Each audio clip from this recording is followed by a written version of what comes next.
This is More to Say with Randy Naughton. Interesting conversations with interesting people.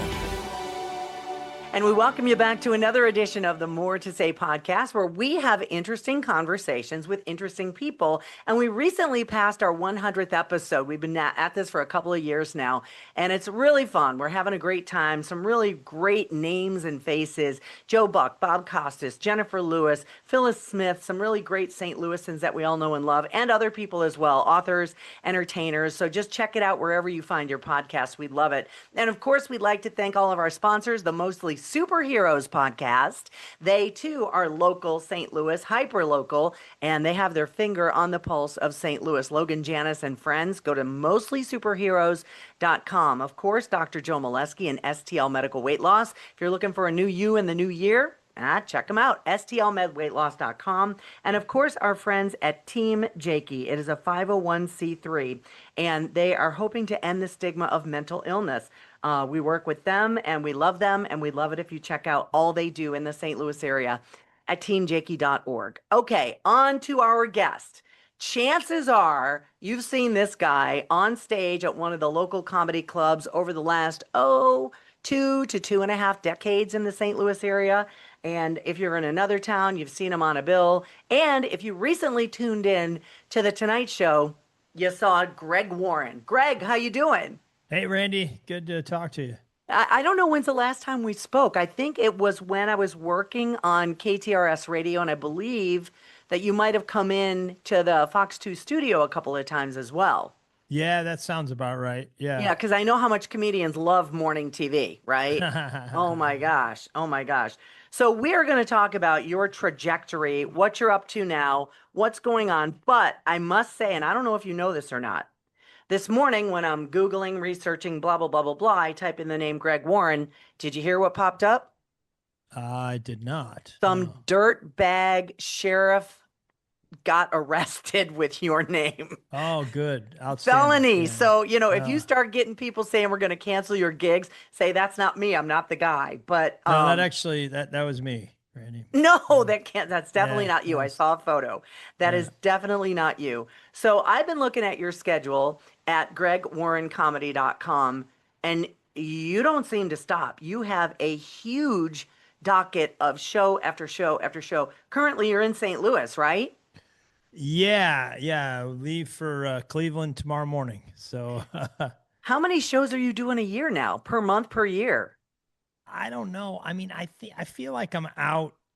I don't know. I'm usually out 4 or 5 days a week. I mean, sometimes, there's a week or two here and there that I'll take off, but usually I'm out doing something 4 or 5 days a week. Because isn't it a thing where in comedy, obviously stand-up comedy, like if you take your foot off the gas, there's a chance that the gigs could go away? Is it one of those out of sight, out of mind deals?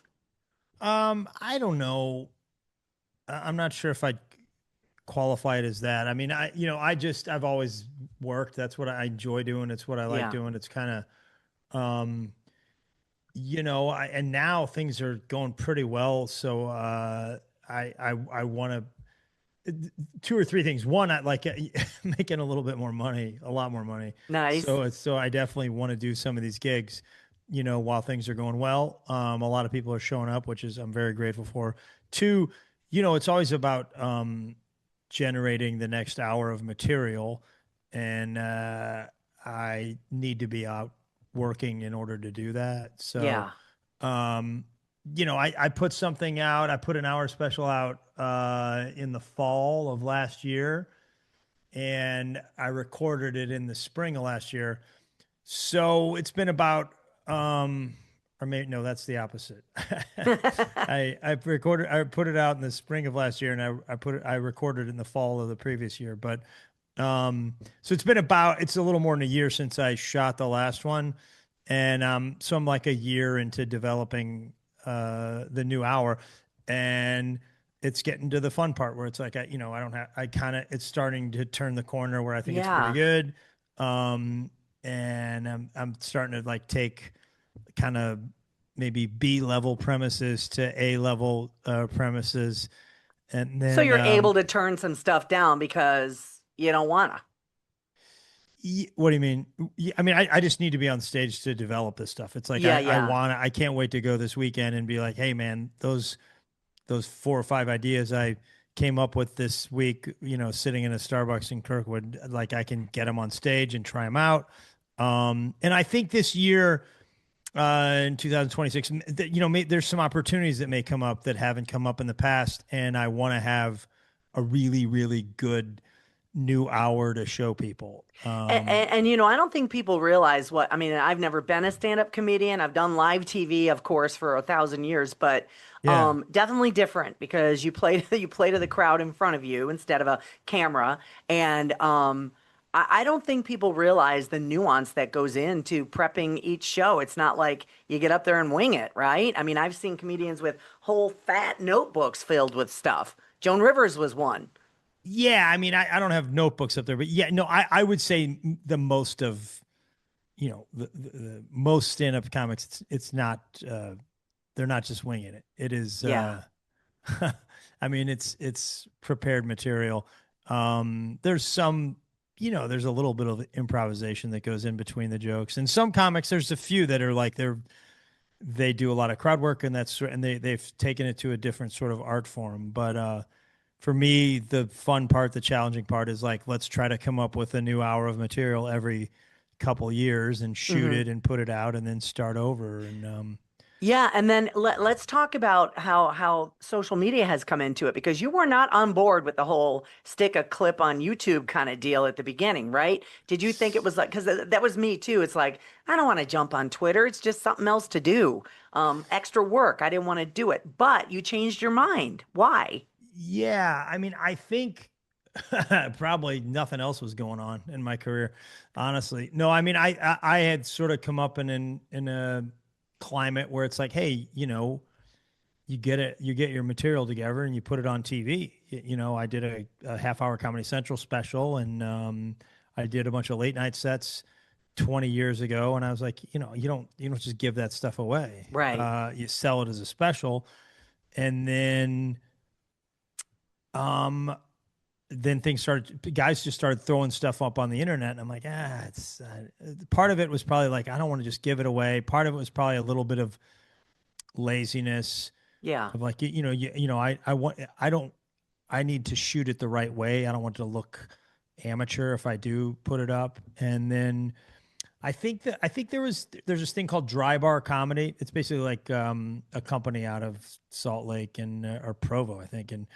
it's like clean comedy for the. They were one of the first people to sort of like mass put up specials on the internet, and they came Right. to me, and I remember this was probably 2012 or 14 or something, and they came to me and they're like, "Hey, we want you to do this," and I took the deal to my agent at the time. He's like, "Absolutely not. We're not going to do it for this cheap money or whatever," and then so we turned it down, and then he's like, "I can't let you sign that," and he did the right thing back then. That was just sort of the environment. He didn't see the Took future. care of you.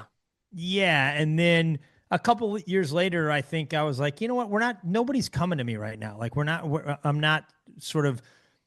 Comedy Central was making less stuff. HBO wasn't interested, and so I was like, why am I hoarding this material? And I went to them. I was like, hey, you guys still want to do this? And we shot it, and I didn't think anything about it. I really didn't. I was like, whatever. This is just It's something for something. they paid me a little bit of money. Maybe we'll use these clips to advertise or whatever to get people to come to clubs. And then they just put it out. They had a long editing process. They did, and so it's like I forgot about the thing, and then it just popped up one day. Um, and I just started getting all these emails from people like, "Hey, man, I saw your stuff," or like people that I used to know, and like, and so it Nice. really, yeah, that thing probably wind up, it got millions of views on it. So then I started doing, I'm like, okay, I don't care about TV. I'm just going to do my own thing. And I think I've made 3 specials on my own since then. One we put on Amazon, 2 we put on Nate Bargatze's network, and Nate produced those. And then also, I just went and shot like sort of the stuff that we put on specials. It's a pretty expensive shoot, and it's Yeah. a good production company.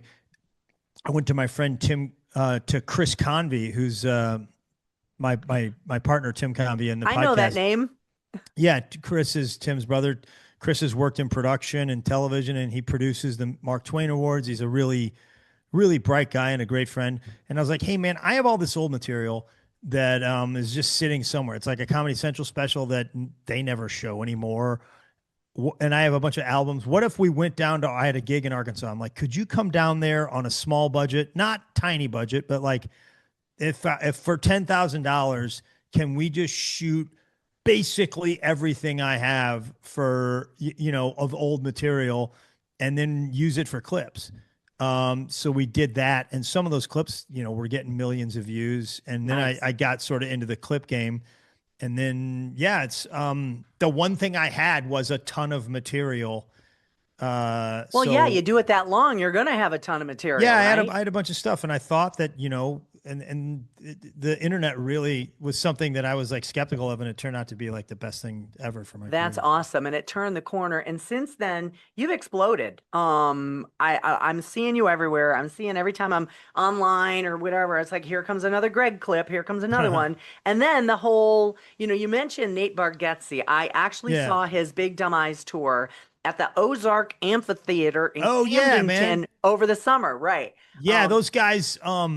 God, I think they had asked me to be part of that. And I do a lot of those gigs with him. Yeah, you're part of the roster there, aren't you, on that Yeah, tour? yeah, and he kind of spreads it around. But he had said, since it was my hometown or my home state, do you want to do that one? And I had something I couldn't get out of. But those guys, I was really excited. I think, was there like a big storm that week or something? Yes, yes, and there was a lot of, and I can't remember who the opener was.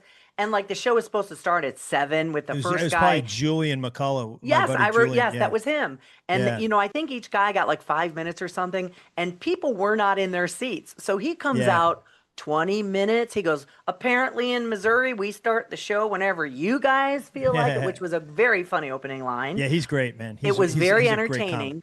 And If I anybody sees this, he's going to be. in St. Louis. Yeah, I mean, Nate's going to be in St. Louis next week. Yeah. Julian will be on those shows. And you're not going to be there. You're not going to be able to show. No, I had a commitment that I couldn't get out of that, and it was, again, I wish I could have, but I'm going to go down there. I couldn't get out of Friday. I'm going to go down there Thursday night and hang out with all those guys. Nice. And, bring Tim and Sean, my partners on the podcast that's produced by Nate, so they can hang out backstage and see what it's like to be part of that thing. It's the coolest thing in the world. That's show. Awesome. Nate's new hour is one of the best pieces of comedy you'll ever see. His closing bit is as good as it gets. Well, you saw it. Yeah. And then, just the production value of this thing at Enterprise is going to be insane. Now you're hearing from us over here on the podcast, Mostly Superheroes. I'm your host, Logan Janis. Arena Andy. Scotty Scoop. Sam the Sleeper. And we're bringing you all the things in St. Louis and beyond, from events and interviews, Sports and movies. Comics and games. To community and news. all the things that you need to stay informed, have a little fun. It's all happening at mostlysuperheroes.com, and we'll see you there.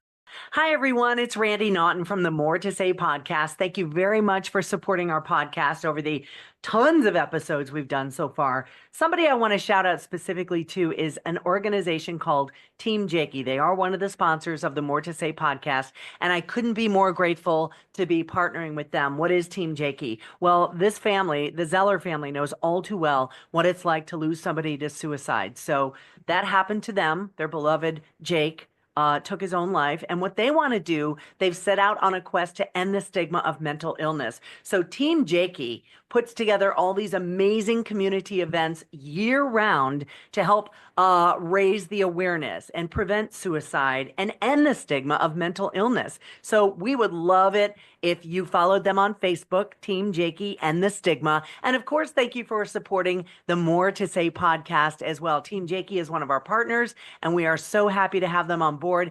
Thank you very much, and we'll see you on the podcast. Hi, Randy Naughton here, along with Dr. Joseph Molesky, to tell you about St. Louis Medical Weight Loss. You heard about those weight loss shots? Well, I battle high blood pressure, cholesterol, and prediabetes, so I decided to invest in my health. Visit stlmedweightloss.com or give us a call.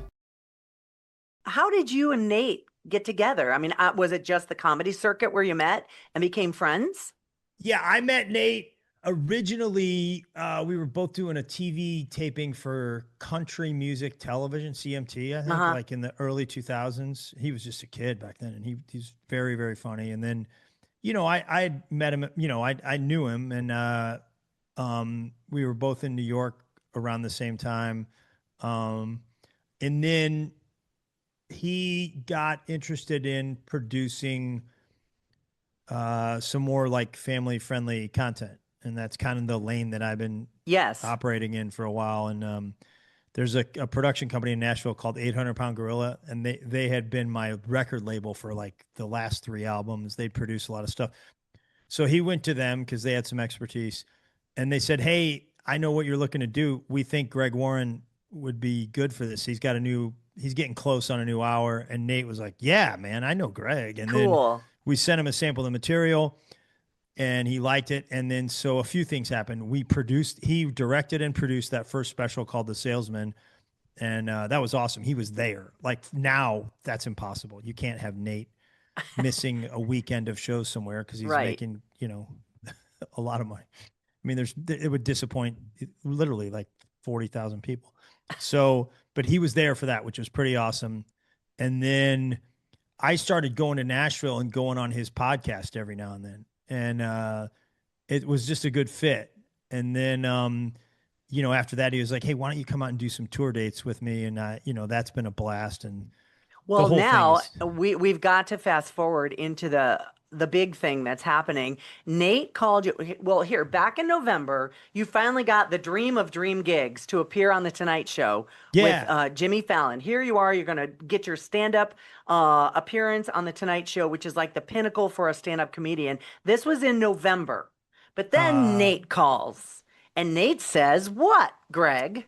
Yeah, the way it went down, I actually think, man, I bet this was probably October. And I was opening for Nate in Cincinnati, where I lived there for like 5 years. That's where, and I was really excited because I did 2 giant shows in Cincinnati, and it was pretty awesome.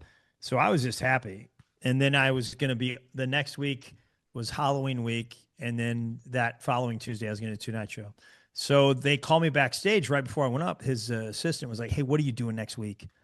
And I was like, "I'm opening some shows for Bert Kreischer down in Florida because Nate wasn't touring that week." And I go in, I'm supposed to be on the Tonight Show that following Tuesday. She's like, "Nate needs help with the game show." Nate created a game show called The Greatest Average American. I knew about this. I knew he was actually looking at a couple of my friends and to be part of it. And so I knew all about it. And I was like, this is going to be cool. He's a natural fit for it. So I go, "Yeah, I thought he meant like write jokes, like punch up or whatever. Do some round table stuff. Yeah. Yeah. Or just kind of hang back and be like, "Hey, why don't you do this?" It's good to have comics around for that kind of stuff. So I was like, I'll cancel the Burt dates. I go and go to Nashville and hang out. I go, I don't think he wants me to cancel the Tonight Show to write punch up on a game show. I go, if he needs me, I'll just be there for a week, and then I'll email him jokes when I'm in New York. And she's like, "Yeah, okay." So I think I did my set, and then they called me back again. They're like, "Hey, come back." And Nate was there this time. He's like, "Yeah, man, it's not jokes." He goes, "I want you to be on the game show. I want you to be the announcer. I want somebody that I can sort of play off of." Kind of the sidekick. Myself and actually Julian, who we just mentioned. It's me and Julian. The 3 of us, we're going to be, Julian and I are like the supporting guys on the game show. So it was great, man. So I was like, "Yeah." And he goes, "Don't worry about the Tonight Show." He goes, "If you can't," he goes, "if I need to, I'll call Jimmy and make sure that you get, rescheduled." Get you rescheduled. Yeah, so it worked out. My manager, the guy that books it, Michael Cox, the guy that booked me on the Tonight Show, is the coolest dude. And he was like, "Yeah, man, he's got to take that gig. Can he do it in December?" So we didn't even have to. I don't think. Well, Nate I saw it. I saw you do it live, and I thought it was fantastic. The whole, thanks.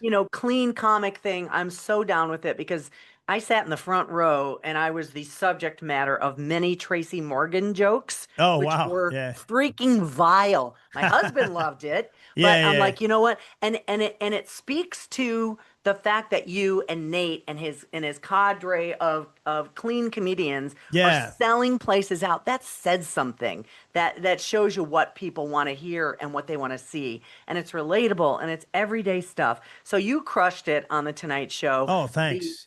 the health insurance joke killed it. Of course, never thought of it. And if anybody's like, what was the health insurance? Look it up. Go on YouTube and look up the Greg Warren thing. And my husband's a fisherman. We both cracked up when you talked about high school fishing teams and the Oh, thanks. cheerleaders. Yeah, I like that because at the end of that, the guys from the Roots sort of like they all did like a fishing Yeah, it was cast. just great. So I want to get back right now to the greatest average American, which is going to be this new game show starring Yeah. Nate Bargatze and you on ABC. It's going to debut at the end of February, correct? Yeah, February 25th. Yeah. Awesome. So Yeah.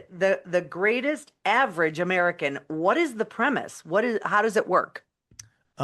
So there's basically it starts with 3 contestants, and they surveyed a lot of Americans, and on these questions, and they say, okay, this question, how did Americans answer this question? And they all weigh in, and whoever, I can't quite remember how, but it's like Whoever whoever kind does of the gets best. closest to the answer. Yeah, whoever does the best or gets the most points on I think it's like 4 or 5 rounds of that, they pick the top 2. One person gets eliminated.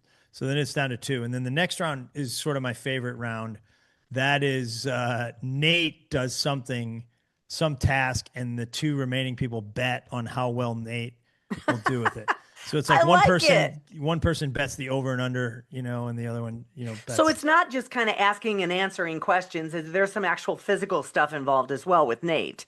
Yeah, one of Okay. it, like it could be him, like how many state capitals is he going to name, but it also could be like how many wiffle balls can he hit, Nice. or how many plates can he break, or like it's just this guy John Quinn, who ran the show, is a veteran game show guy, and that was my favorite part, and I probably participated in that the most. I tried to call it straight like a regular sporting event, Oh, nice, then- nice.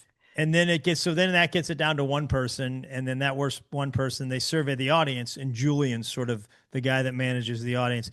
They survey the audience before the show on 7 questions, and they're pretty tough questions.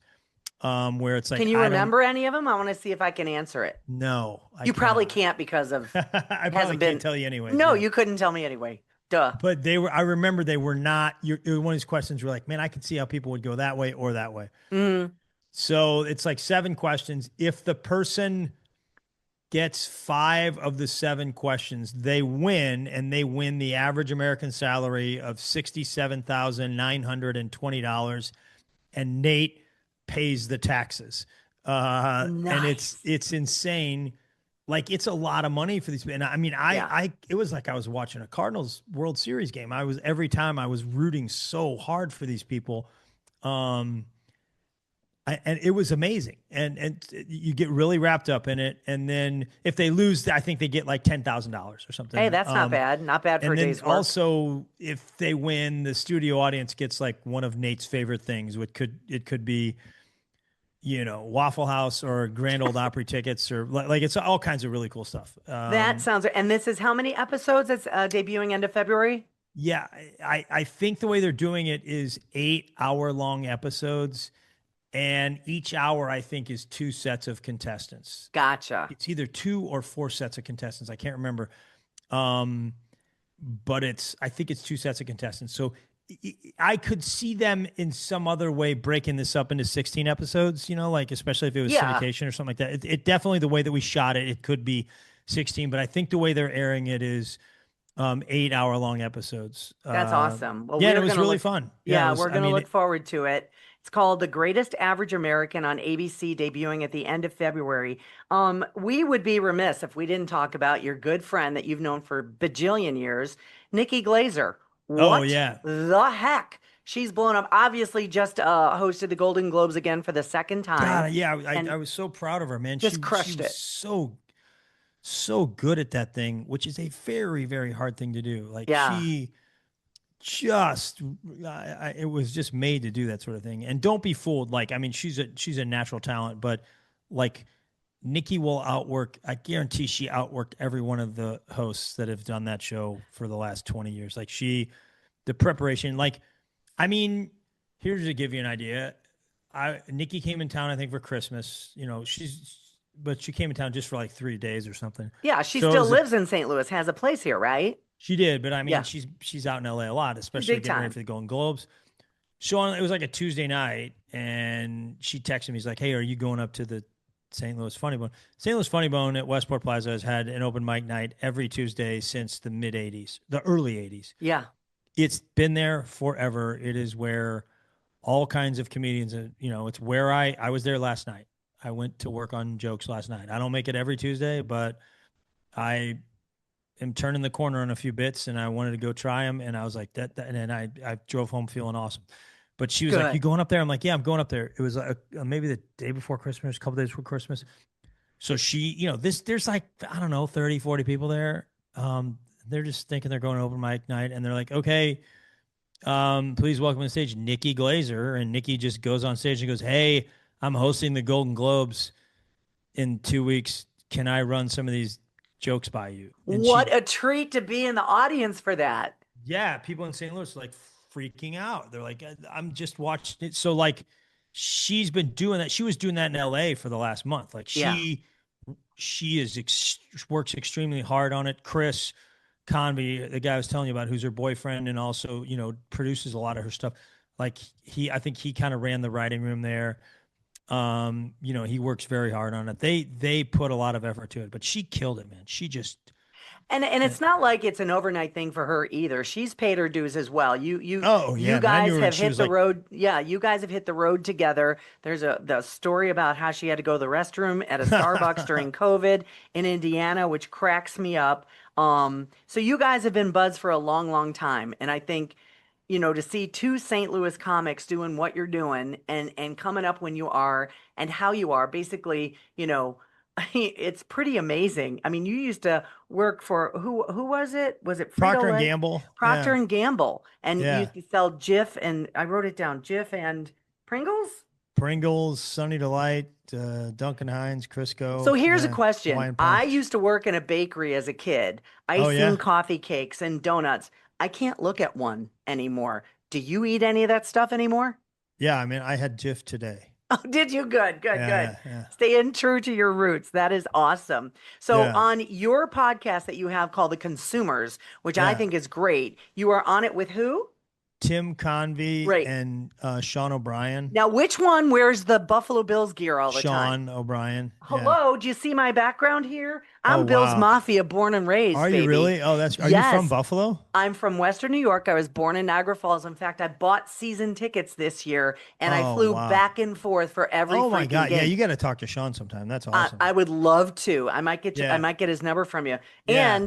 And fingers crossed, my sister and I already have a hotel room and plane tickets to San Francisco for the Super Bowl. Oh, wow. He's going to Denver tomorrow. Is he really? Yeah, he's going to Denver tomorrow. Oh, no Yeah. kidding. I actually was kind of low key gonna see about a flight going in and out, but I'm like, you got to stop it. I got a lot of stuff going on. So it's crazy. So you're going to Cleveland for your next gig. You got a lot of other gigs. And then it's just a wait and see kind of thing, how the greatest average American does, right?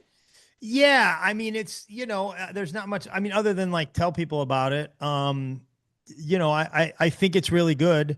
I can't see people not enjoying it. I don't think, I'm certainly not the kind of person that knows what's going to be a hit or not. I feel like it will in the world of game shows. Nate is extremely good as a host. He's really funny, really genuine, really roots for these people. He's very human. So yeah, I think it's going to be I think people are going to love it. You shoot all this stuff, you don't know how they're going to edit it Exactly. together. But I think it's going to be great. And he's got so much going on that this is a big deal to him. But he's also like he has a movie that comes out, I think March, Yeah, April. I saw that. Yeah. Yeah, and that he's the star of, and Mandy Moore is the co-star, and it's I've seen clips. It's really, really good. So I know a lot of his effort is going to be on that, and we still got another. I mean, Big Dumb Eyes tour goes through August, so I'm on there's a run where it's Columbia and Springfield in late February. I'm on those shows. Oh, So I'm nice. yeah, I pretty was going excited to about ask that. you Yeah. when you're going to be close to St. Louis again. That is awesome. And if you want to look at Greg Warren's schedule, it's jam-packed. You're a busy dude. It is gregwarrencomedy.com, and he's always tweeting and putting on Instagram. I'm here tonight. I'm there tonight. I did want to ask you, and I don't mean to keep you too long, but I want to ask you, like, when you get into a city, what do you do when you get there? Do you just go chill in the hotel room? I know Nikki kind of turned you on to meditation a little bit, or Yeah, are you a yoga person? I mean, what do you do? I need to do yoga this year. I told my friend Diana I was going to try that. So this good year. for you. I know. I small steps. I've been doing my foam rolling and stretching and push-ups like every morning this year. So it's small steps, Randy. Stuff you can do in your hotel room. That's awesome. Yeah, that's big time. If I can get my foam roller into the suitcase, man, it's funny what you get excited about. But I really try to. There's usually somebody there that I know or family or something in a town, so I'll try to get lunch with them. But I really try to keep the mornings sacred. That sounds really stupid, but No, you need if your I me can time. get up, work out, maybe meditate if I'm doing what I'm supposed to do some journaling, and really focus on the material. It's like I have 3 or 4 different writing exercises. If I can do a couple of those, get that done by noon. I'm not really creative afternoon, so it's like get that done, and then maybe afternoon it's like business stuff, and sometimes I can listen to the previous night's show during the afternoon, and then before it's kind of time for the show. Yeah, that's awesome. And so if I'm out doing anything, it'll be like maybe go to lunch. But Tim's brother lives in Cleveland. He's going with me, so that'll be fun. And yeah, I have some family there, so I get to see them hopefully. But that's awesome. Yeah, well, again, like I told you, I think there may be some opportunities this year that I haven't had in the past, where it's like, if I'm going to get these opportunities, I want to make sure it's with really good material. I don't want it to be like, oh, I finally got a shot, and it's my worst hour of material in the last 10 years. So I'm just turning the corner on this new hour, and I'm like, I can't wait to get on stage and make little improvements. Well, do me a favor, and I won't tell anybody. If you're going to sneak over by Funny Bone in Westport, just sneak me a little text and let me know. I won't tell anybody. Oh yeah, no, anybody. Yeah, it's on Tuesday nights. It's interesting to see. I'm not sure how much you'll enjoy it. I'm sure I will. It's like you'll see some pretty funny people, and you'll see some pretty not funny people, and that's part of it. But I halfway one time said, I think, because I yap a lot, I'm pretty good spontaneous wise. I have a foul mouth though. Nick wouldn't bring me on tour. I got a potty mouth, especially when I'm watching football. True confessions. Yeah. I throw down the swear words. I do. You'd fit right in on Tuesday night. That's for sure. I won't do it. I won't do it. Tuesday night, man. That Tuesday night is I won't embarrass my dad was like, I think I want to go up there. I'm like, I promise you don't. Like you get offended by like this is not. Yeah. And there's some really, really funny young comics in St. Louis too. That's awesome. Well, you and Nikki Glazer, of course, are making St. Louis proud. This is Kirkwood's own Greg Warren. And if you again want to see where he's playing, he'll be coming into Columbia Springfield soon in Missouri. It is gregwarrencomedy.com. And of course, the game show is The Greatest Average American at the end of February on ABC. We'll be watching for that too, Greg.